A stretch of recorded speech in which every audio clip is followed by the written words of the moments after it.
Soul Sovereignty and Spiritual Energy in All Things, Part 3, by Ayan Farwar. We humans are unique in all aspects of our being, from our fingerprints to our birthmarks and genetics. We are unique images of creation and are here to honor this uniqueness through authentic expression of our individuality. Hi, this is Ayan Farwar. I'm glad you're here. If it's your first time here, this channel is about self-realization and honoring our life purpose and meaning. If you're interested in these topics, please subscribe to stay connected. This is part 3 of a 3-part series focused on life as a spiritual journey of the soul to sovereignty. If you have not listened to part 1, please consider doing so and return with more background on this topic.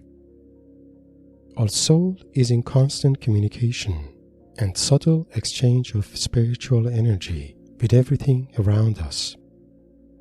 This includes our environment, our interactions, and anything else we choose to give our attention to. This exchange of spiritual energy ultimately controls our perspectives about ourselves, others, and the world. In order to set free from such control, we need to find a way to claim our soul sovereignty and live in a state that is not as affected by any external energies or impulses, especially those that drain our life energy and are designed to deny our individuality. Before we start, and if you feel comfortable doing so, it would be useful to do a brief contemplation. The purpose of this contemplation is to become curious about the source of our feelings.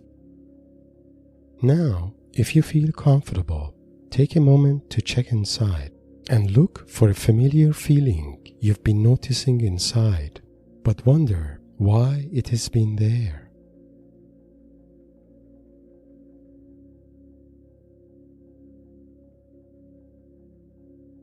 As you focus on this feeling, check what portion or percentage of this feeling has to do with you personally.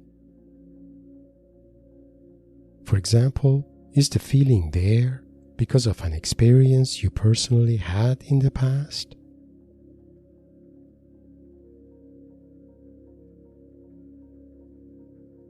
If the feeling is primarily related to your personal experience, make a note of it.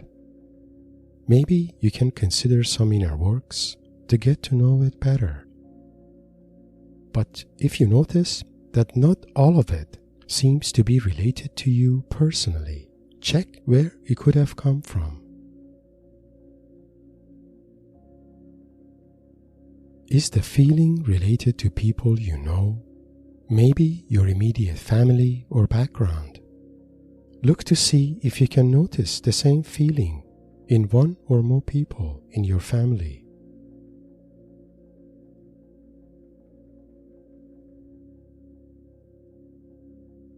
If so, check whether you could have inherited this feeling from them.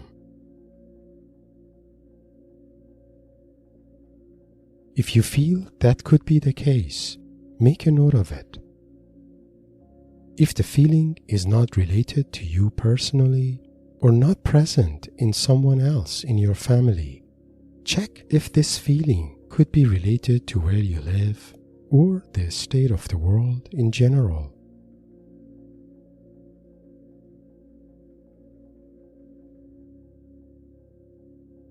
Take a moment to make a mental note of what you have noticed about the source of this feeling.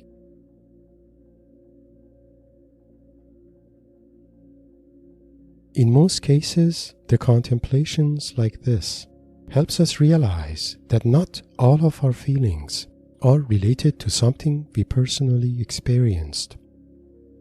There are some that are transferred to us spiritually through our interactions with others and the external world. This subtle exchange of energy is a real phenomenon and acknowledged in psychology as transference, where the feelings or psychic energy of one person could affect the other through interactions.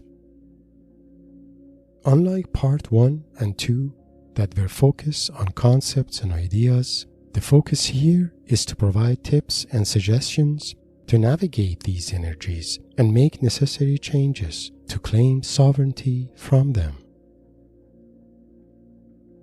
Taking steps toward soul sovereignty and authentic individuality. Soul sovereignty and expression of our individuality are our birthright, because we humans are unique in all aspects of our being. We have unique fingerprints, birthmarks, and genetics. We are created that way and meant to honor this uniqueness through our individuality and our way of life. We are destined to be sovereign souls. We are destined to live authentic lives. Unfortunately, unlike our birthmarks, our soul sovereignty is not being handed to us, and we need to claim it. This requires our full intention and commitment, because the world around us is designed to perfection to deny and distract us from honoring our individuality or claiming our soul sovereignty. If soul sovereignty resonates with you, the tips provided here can help you start your journey toward it. This journey calls you to make changes in your life, to let go of aspects of your life that no longer reflect your individuality, and instead invite others that are aligned with your ideals and personal core values. These tips and suggestions include revitalizing living space, reaffirming relationships, re-evaluating collective identities, transforming undesired personal attributes, inviting new connections to nature, plants, and animals, creating a symbolic life to connect to the soul, opening the heart through micro-expression of gratitude and love, connecting to highest spiritual figure in life, considering a vision quest to clarify life purpose. These tips are effective, but they require full intention and genuine commitment. If you're interested in doing some of these, consider getting a notebook to start journaling your journey. Genuine intentions require personal declaration, and journaling is an effective way to do that. Journaling also invites an inner dialogue between you and your soul or higher mind, and gives you access to the clairvoyance wisdom already within you. Now let's review these tips in more details. Please keep in mind that not all of these may be relevant to everyone, so please use discretion and only consider those that are aligned with what you wish to transform. Revitalizing living space. Focus on the space you spend most of your time in. Is this space inspiring or energizing to you, or is otherwise uninspiring, dull, or neutral?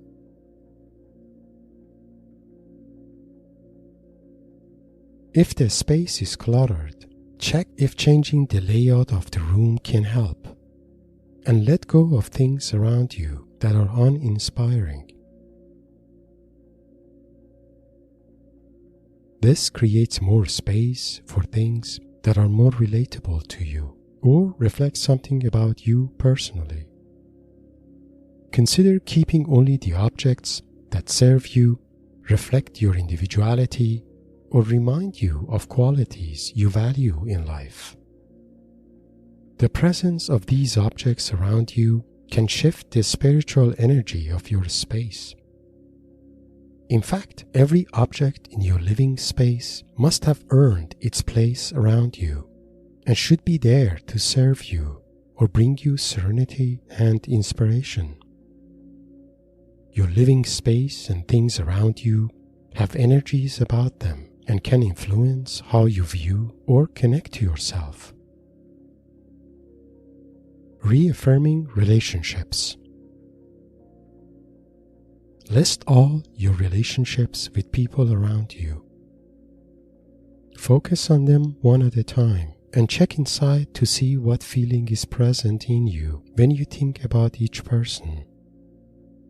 Does that feeling give you a positive energy? Does this person admire you, respect you, or see the best in you? If not, then check what makes you stay connected to this person. Maybe it's time to minimize or end your connection to those who don't seem to have an open heart or positive energy about them. Remember that our relationships with others involves exchange of spiritual energy. So start paying attention to the shift in your energy level when spending time with people around you. If you can, surround yourself only with people who believe in you, inspire you, or have positive views about life. Remember that a genuine relationship must be built on the foundation of mutual admiration and respect, above and beyond any other benefit that justifies that relationship. Reevaluating collective identities. List every collective group you identify with. These could be your family, nationality, cultural background, peer groups, social or political views, or any other collective belief systems. Focus on them one by one and check what feeling each one of these affiliations awaken in you. Check what the nature of this feeling is. Is that inspiring and aligned with the life you wish to manifest in the future? Does the group or belief system value your uniqueness and individuality? This is an opportunity to reaffirm your affiliations with all collective identities. Consider keeping and celebrating only those that elevate your positive energy or are uplifting and inspiring you to be yourself or follow your ideals in life. If necessary, consider ending those affiliations that are uninspiring, inviting negative energy or pessimism in you, or calling you to go against your personal core values, or be someone you don't want to be. Transforming undesired personal attributes. Check inside to look for any extreme feelings or beliefs that you have noticed in you. These could be feelings or beliefs toward yourself or others that dominate your personality or blocks your connection to yourself. When doing so, consider looking also for any critical parts of your personality that have doubts about your ability or judge everything you do. These could be your inner critics that have seen you being criticized or judged by others when growing up or during difficult times in your past when you could not be at your best. Also, check if there is a part of you that wants you to be distracted. This could be a part of you that calls you to daily habits or mind-numbing activities.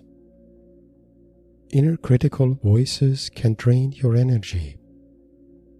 They don't let you focus, connect to your heart, or have enough self-trust. So consider some inner works to connect to these parts of your personality to help them relax and transform. Techniques such as IFS self-leadership can be helpful in that. inviting new connections to nature, plants, and animals.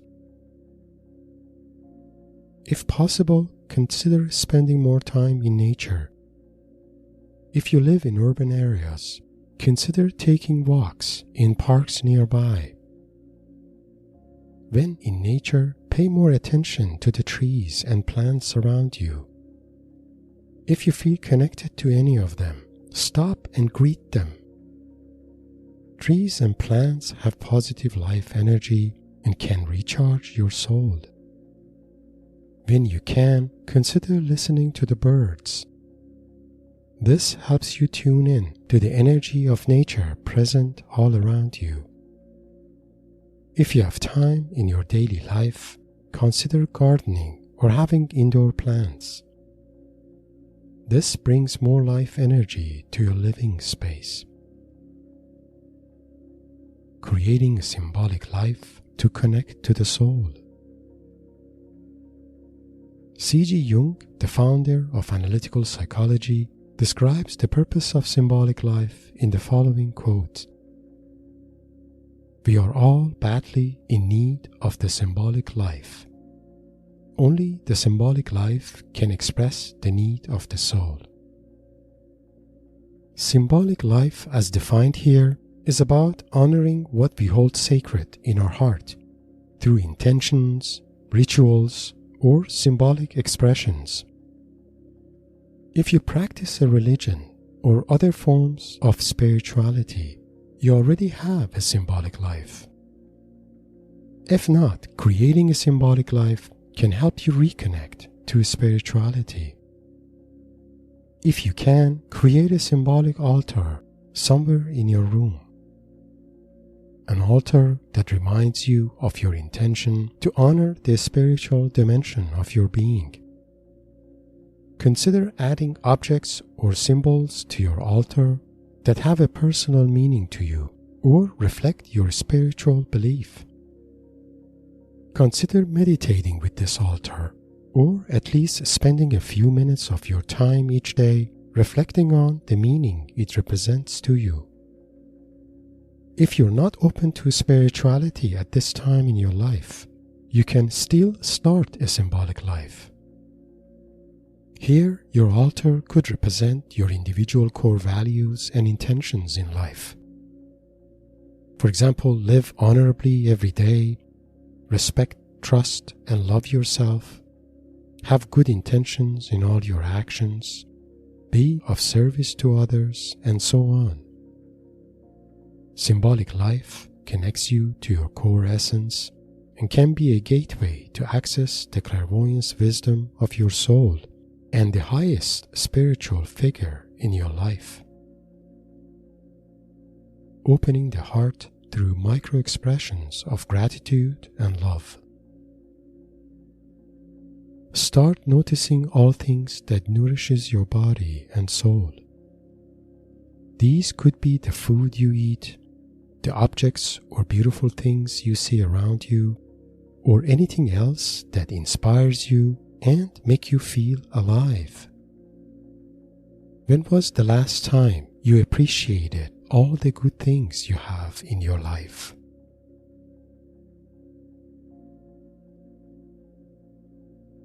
Start expressing your gratitude to everything you come across and appreciate. For example, before you eat a meal, take a moment to notice the journey of all its ingredients and how each one came to be. Notice how they grew through time and finally make their way to you to nourish your body, so you can live and bring your gifts to the world. Thank them for their gracious gift of life.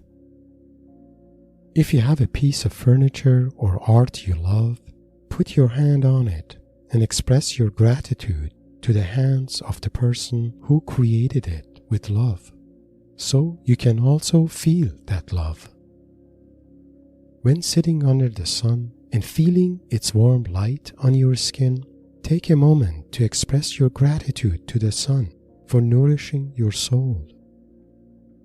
If you see a beautiful tree or flower, approach it, feel it, and say to it that you see and admire its beauty and appreciate its presence on your path.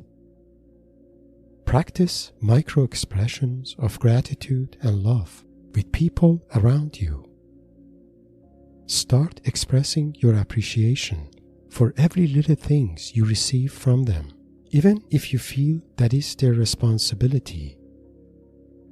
Micro-expressions of gratitude and love open your heart and bring you closer to your soul every day. Connecting to highest spiritual figure in life. Creating a symbolic life and practicing gratitude and love bring us closer to our soul at the center of our being. But whether we are aware of it or not, we humans also have a natural connection to divinity. Connection to a divine creator or a high spiritual figure has been an inseparable dimension of human experience. This high spiritual figure can be unique and different for you and me. We can view it as God, as our creator, as our savior, as one who imagined us, or as one in whose image we live. It can be a sacred religious figure, God, or daimon that is close and personal to us. Even for those of us not as spiritual, this creator figure can be represented by a superconscious source or collective intelligence of the cosmos, the source beyond all that exists. If you believe in a divine creator who has created you in its image, consider engaging with it not just for worship, but rather to ask what it wants you to manifest in life. What is its highest imagination of you? Are you open to honor it? Such connection to your divine creator can help you discover the true purpose and meaning of your life. If you don't consider yourself religious, but notice a part of you that resonates with these words, you can start practicing meditations that are more spiritual in nature. For example, doing shamanic journeys, using drumming or chanting. Shamanic journeys can help you access undiscovered spiritual resources already within you, or connect you with your inner guides and guardian spirit, and ultimately bring you closer to the divine creator of your life. Considering a vision quest to clarify life purpose. Everything discussed so far has been focused on ways we can deepen our connection to ourselves and come closer to soul sovereignty. But with the emergence of sovereignty, your perspectives about yourself and your purpose in this world may change, because as a sovereign soul, you no longer are the one experiencing the world, but rather that is the world that experiences you and the gifts you're meant to bring to it. For a sovereign soul, life is not about experiences of an individual, but rather expressions of individuality and the gifts every individual is meant to bring to the community and the world. If you believe your life has a high purpose beyond following your existential desires and needs, then maybe the time to find that purpose is near. If you're comfortable and open to find your higher purpose, consider going on a vision quest. If you're not yet ready to go to that extent, consider contemplating on your purpose and what your life is meant to bring to this world. I have provided the link to one of my earlier presentations on the purpose of life in the description below. Toward the end of that presentation, I have outlined an ontological contemplation to help you find your life purpose. Closing remarks. In closing, I hope you have found the ideas presented in this 3-part series inspiring. The most important takeaway here is to realize that without taking steps to claim the sovereignty of our soul, we will remain subject to what happens around us. But as sovereign souls, we live life with an unconditional sense of conviction, confidence, and meaning. We transform to our authentic self, who has high purpose, and manifests that purpose through authentic expressions of its individuality. If you have found this presentation inspiring, please like and share it with your like-minded friends. Also, please subscribe to my channel and share your thoughts and comments. Your support is the foundation of this channel and encourages me to create more content in the future. Also, if you have requests for future topics, please share it as a comment or contact me through my bio link below. For more information about myself and life mentorship services I offer, please find my bio link in the description below. Blessings.